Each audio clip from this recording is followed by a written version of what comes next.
What now? What now? What now? Say what now? What now? Let me tell you what now. Yeah, let me tell you what now. Hello and welcome to week number 5 of the What Now Weekly Reboot Podcast. I am your host as always, Andy B. Here to kind of give you the guidelines, highlights of the week, and some of the things going on. Got a lot of stuff in store this week. Just a heads up, there will not be one next week as I will be going to the CreateCon in Orlando. I'll talk a little bit more about that later on. Just giving you the heads up. As always, thanks again to everybody for their support. Greatly appreciated. Always love feedback. Helps us go in the right direction. So don't be afraid. Put it out there. Put a like. Get a comment. Do anything you need to do.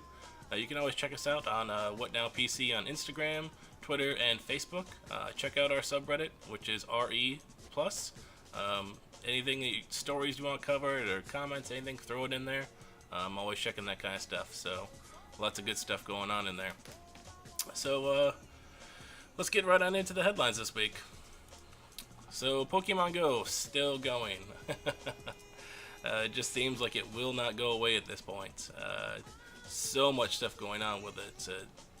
Everywhere you go, there's somebody playing. I'm sure it's already peaked off at this point, but it's still holding very strong. More and more countries are getting lit up as they go. I know Spain and Italy, most of Europe now has been given the okay. And the last on the list, which I thought was pretty crazy, is Japan. Was one of the last ones to get it. You figure the land of where it comes from, it would have been one of the first. I guess they really made sure they had the bugs worked out so that it was good to go there. One of the big things with it launching there, though, is they have sponsored Pokestops and Pokegems, from my understanding, at the McDonald's. This is something that I believe I've discussed before on week 3 or week 4. And they will be basically paying to have the stop inside their locations, which is over 3,000, I believe, in Japan, which should draw in customers, and sales should go up and everything go from there. Something like this will happen here shortly, I'm sure. Whether it be the fast food McDonald's or Burger King grabbing it up, or if it's a department store or like a Target, Walmart, something like that. I'm sure something like that will happen here. It's only a matter of time at this point. It's a great idea. It brings everything in. As a customer, you can sit down, and there's very few restaurants, I think, that are Pokestops at this point. There's a local Mexican restaurant here in town that is one. So that's kind of cool. You can sit at the bar and drink a margarita and spin the Pokestop every 5 minutes, or throw a lure down and go from there. So still going strong, still haven't heard about it. It's just kind of the way that it goes right now. Second this week was a pretty big announcement in the way of graphics cards. We've all heard about the 1070, the 1080 from NVIDIA, and then you've had the 480 come from AMD. Well, this past week, NVIDIA announced that they're going to do the Titan X version of the 1080, which is going to be a $1,200 card to start off with. And this is just absolutely crazy. I can't imagine, the crossfire on this, running 2 of these at this point, with 12 billion transistors, and the Pascal architecture is 12 gigs of DDR5. If this thing can't run VR, I don't know what will. It was just kind of a surprise, though, for most people. We didn't expect to hear it at this point, and they just kind of popped up and said, hey, guess what? Here it is. So if you're looking to build that high-end PC, this is definitely the card you've been waiting for. Personally, I've been looking at the 1070 or the 1080. I currently have a 390, which I enjoy, but with the newer ones coming out, the 1070 not being too bad, it's about $450. Just to make sure that I'm VR ready and capable. I'd like to get a Vive and go from there, and just to try it out. There's a lot of good games out. Hopefully the prices on the VR stuff will drop a little bit, so that's basically what I'm waiting for on at this point. A little bit different. Facebook going to a drone system. It's a solar powered drone that will be able to deliver internet signal to certain locations. And they've named it, let's see, anywhere from Southern California to the United Kingdom, small deserts. It's crazy that we're able to do this. I mean, we've heard the concept of like weather balloons being able to do it, and other craft, but this is the first time we've heard of a drone basically flying around and providing the internet for this. Now, I don't know how strong it is. This is only the first couple functional tests just to make sure that everything is good. But if this is something that's stable, how will this affect our providers and how will our pricing and everything else? If you're able to get this free source of internet somehow, where does that leave them? I'm okay with that.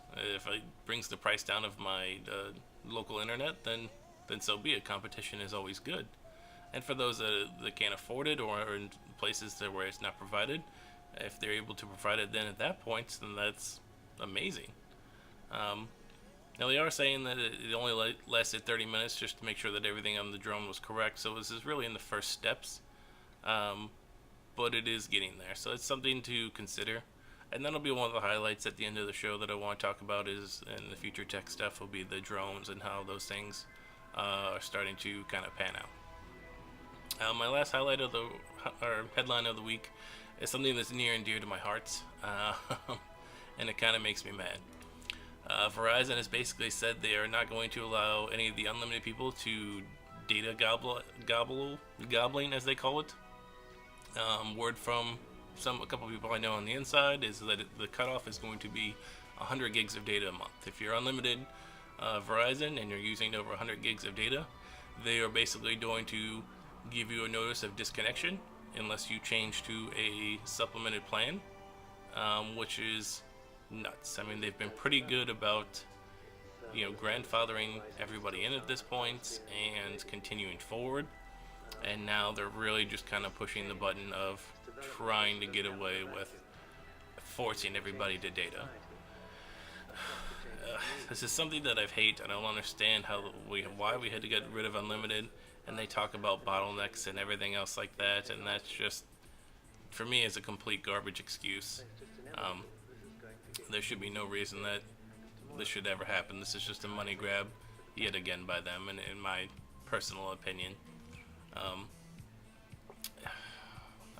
This will affect me as well, as I'm still a Verizon unlimited data user. I have to check my usage. I believe I'm below 100 every month, so I shouldn't have any issues until they lower it, which, in 6 months it'll probably be okay. Everyone using 50, and then everyone using 25, and then so on and so forth until they get to the point of where they're forcing you out of the unlimited data at that point. Which seems counterintuitive because everybody's going in the opposite direction. Even their own prepaid, which we talked about last week, has unlimited. Maybe throttled at some point, but it has unlimited. Why provide it for a prepaid, someone that is not guaranteed to be a customer, that is not bound by a contract? Give them the better option than somebody that has signed on for your service and has been a long time customer. The same thing with cable companies. They seem to go this route of where the longer you're a customer, the worse it's going to be for you. If you're a new customer, they want to get you on, and then at that point, they just don't care anymore. It's crazy. It blows my mind. The fact that they just really want to go that route. So there's your highlights for this week. Lots of different stuff, a little bit all over the board. Like I said, the Verizon one's kind of personal for me. Pokemon Go will probably be in the headlines for the next couple of weeks. It's just the way that it goes. I quit playing for a while, and then I came back already. I quit for like a week, and then I reinstalled it and got to level 10 and just kept going now. It's just one of those things that everybody's playing it. Everybody's out there. It's a good social thing. I have no problem with the social aspect of it. It's just it takes time, and if you don't always have it, it's not always the easiest. So that's your headlines for the week. Reviews this week. I finally finished something last night and that I was super excited about finishing. A show I'd recommended to a couple other people that absolutely loved it, so I finally got to finish season 1. Looking forward to start watching season 2. I know a couple have already aired. And if you haven't watched it, I highly recommend this. This is called Mr. Robot. It is a mix of what I would call the movie Hackers, Requiem for a Dream, and Fight Club wrapped together and bound into one. The stories in this are amazing. Everything that goes on is pretty close to accurate. The hacking itself is pretty accurate by line codes from sources that I've read. There's nothing crazy. It's not like attacking the Gibson and there's a virus spreading like a rabbit and, stupid stuff like that. The only thing that I didn't agree with was a scene of rooting a phone, and magically they had everything on the phone itself because it was rooted. With it being an S4, it needed an unlocked bootloader, and it needed much more from my own personal experience of having that, so I was not really okay with that, but that was a technical difficulty, and that was my own. The writing for this is amazing. I'm pretty sure they got to see 6 Emmy nominations for the first season, which is just crazy. Really, really good. It's on Wednesdays, I believe, on USA. All of season 1 is streaming on Amazon Video. So if you are an Amazon Prime member, you can watch all of this on Amazon Video or wherever you stream your local devices. It does have a great cast. One of the main guys, Christian Slater, is fantastic. It was funny because the main actor, Elliot Anderson, which is Rami Malek, he's in another movie. I believe it's what was the name of it? The Julia Roberts and Tom Hanks, where The Crown. Yep. Whatever. He goes back to school and he's just a complete idiot in that movie, and it just came on recently. So I thought it was funny. So definitely check this out. Like I said, it's available on Amazon. Amazon's kind of trying to move more towards that aspect and get them in there. Great stories, great shooting in the way that it's done. So go check it out. I've been trying to do a good format of giving the headlines that I think everybody enjoys every week. Trying to cover, what I'm watching, what I'm reading, what I'm playing. Those are the things I think that I would want to hear. Those are the things, the podcasts that I go to listen to. If you do have any suggestions, though, any format change or anything I haven't covered yet and you want me to cover, like I said, please go to the subreddit and start a thread, leave me a comment, do something, and we can kind of go from there. My game review for this week is going to be a little different. I've reviewed, Fantasy Grounds, I've reviewed Overwatch, I've reviewed quite a few different games, so this is going to be the first time that I've done a mobile game. And the mobile game I'm going to recommend this week is Redungeon. It is a free game. It doesn't require anything. There are ads. There are coins that you can buy to purchase to upgrade your character. It's more of a roguelike game. If you've ever played a rogue game on like the PC. By rogue, I mean you can keep upgrading your character, but when you die, you die. You come back to the beginning. The dungeon is different. It's no longer the same, so there's no memorization. It's not like an example I can think of is Impossible Game. Impossible Game, the level is the same every time. You start to learn the course and you start to do, all of that. This is more of, it is different every time you go in. The monsters are the same, but they're in different areas. You can upgrade your characters, you can unlock characters, you can upgrade it so that he can survive, a hit or something, and all that kind of stuff. It is available on Android and iOS. I'm pretty good about trying to make sure both of those. I have an Android phone and I have an iPad, so I'm trying to make sure that everything is available on both of those. Like I said, it is free to play, or you can play, I believe it's $3.50 to take out the ads. The ads are about 10 seconds long, usually video. It's usually Game of War or something like that. You watch a video for continuing as well. So, really good game, pretty fun. Music is really good. It's all either swipe or you can use the on-screen keys to move your character around as you go. And you can kind of see it there. You can see it's up, down, left, and right. There are no diagonal moves. Really fun, really interesting. Something you can play, for a couple of minutes, and then, if you die, turn it off for a little bit, come back to the next one.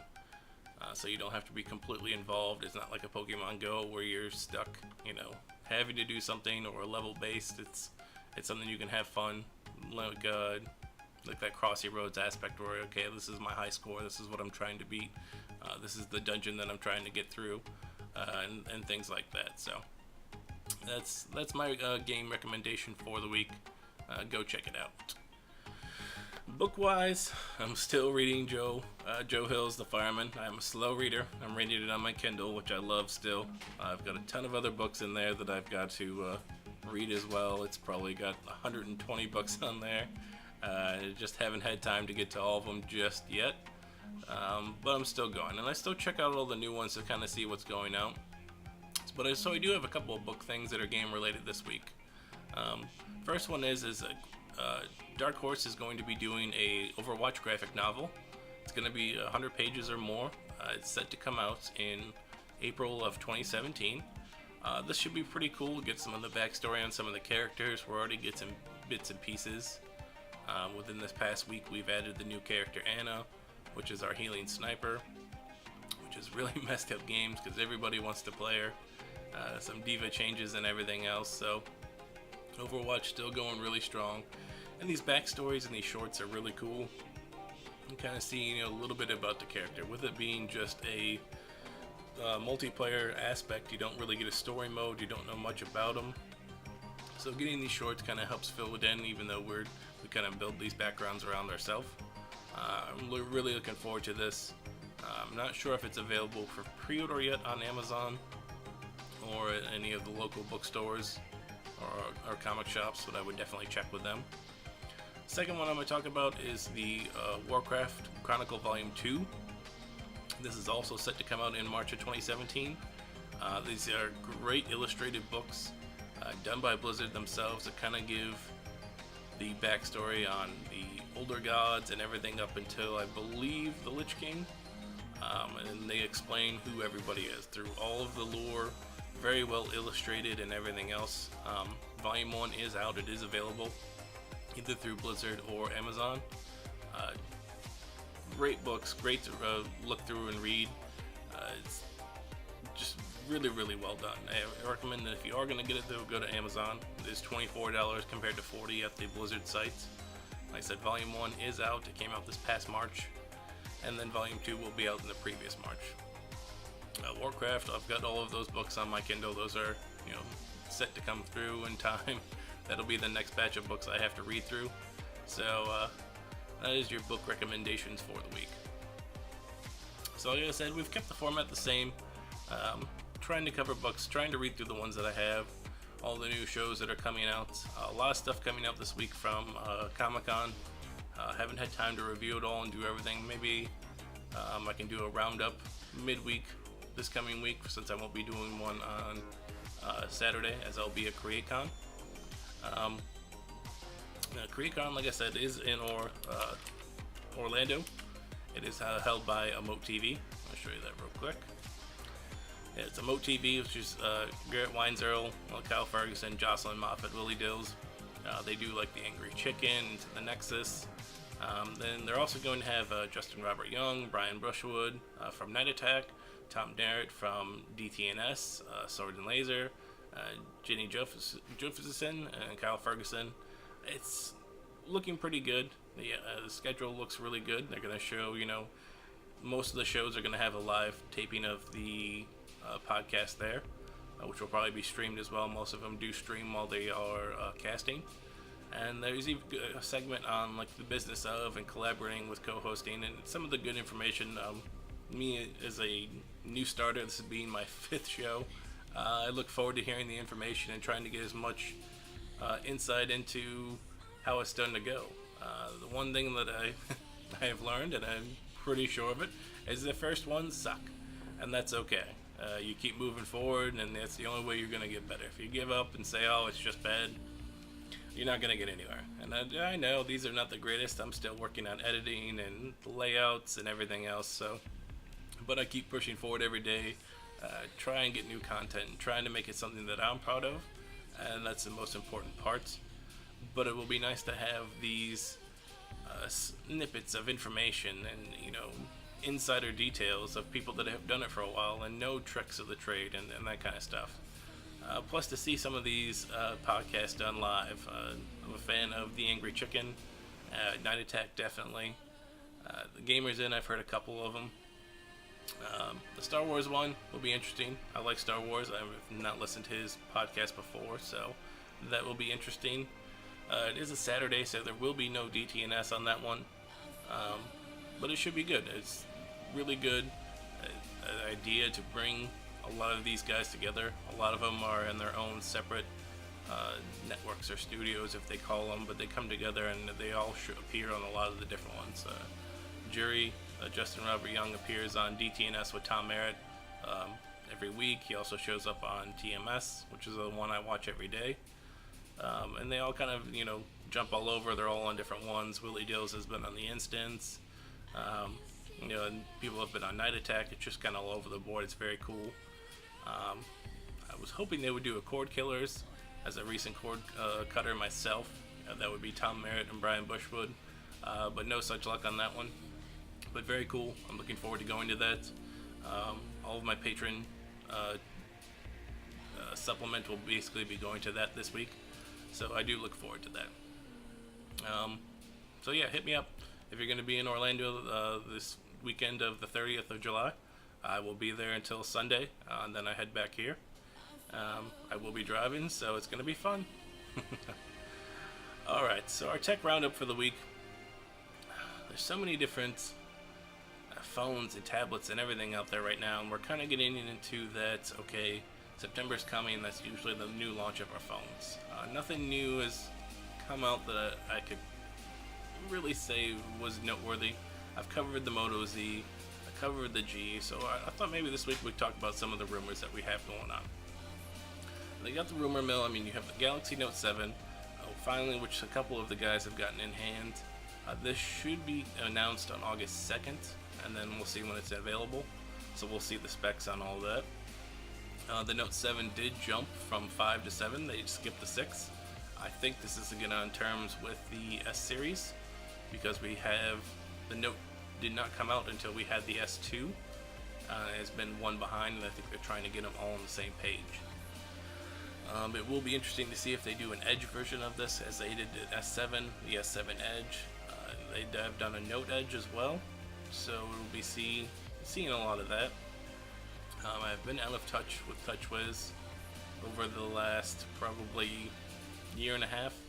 I had the S4, the Note 4, and now my wife has the S6, but I've been on the Moto X Pure for over a year now. So the TouchWiz aspects I need to refamiliarize myself with. So I definitely have to check those out at the shows. Another one is Google is hopefully getting ready to leak all of their next-gen Nexus phones. I believe HTC is going to get one again. There had been talks of them doing their own production of their own phones and skipping the manufacturers altogether. It has its pros and its cons, so you never know which way they're going to go.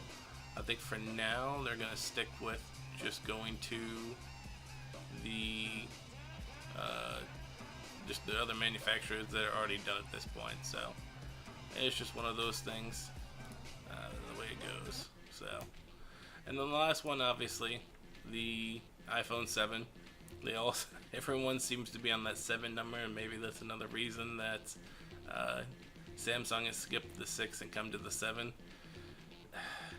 Any given day of the week, and you're always going to find that, there's always a Chinese leak, and there's always something with the iPhones.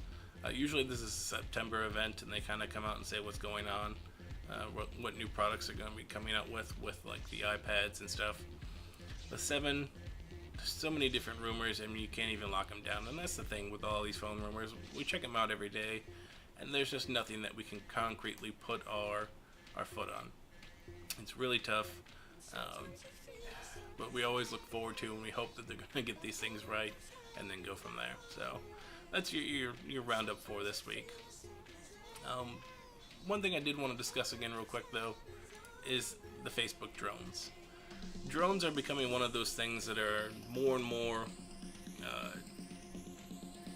easier to acquire these days, where you have the DJ quads, where you have the Parrots and the basic ones. I mean, not saying to the expense that the Facebook has gone here, but these are the products that we will be seeing in our near future, and that are capable of, great camera shots, so many other things. I've seen people hook Pokemon Go up to it to hatch their eggs and other stuff. But it becomes that question I guess in any photography sense of maturity and sensibility and privacy.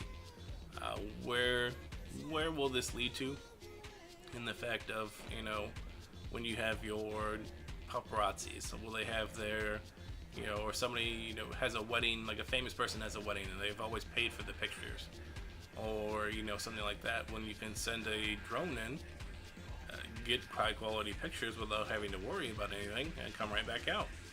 So it relies on, I guess, the maturity of us as the users to make sure that we're doing it correctly and using it properly.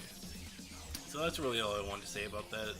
The great utilization, we will have some of those, which is like the free internet and many other things that we get out of it, whether it be search and rescue or, getting those good shots. I've read recently that they're going to use drones to shoot M&Ms that have vaccines in them to certain animals in deserts and stuff that are remote, or on safaris and different things like that. They would be able to check on the animals, do different things like that. So there is a lot of good purposes, but with the good always comes the bad, so it's always something just to make sure that we're all aware of. So again, my name is Andy B. I thank you again for another great week. I'll try and get a small one in this week. If not, it'll be next week, as I will be at CreateCon. Like I said, if you have any comments, though, please hit me up at WhatNowPC. That's on Instagram, Twitter, and Facebook. Check us out on our subreddit, which is RE+. Until next week, guys, or week after, have a good one.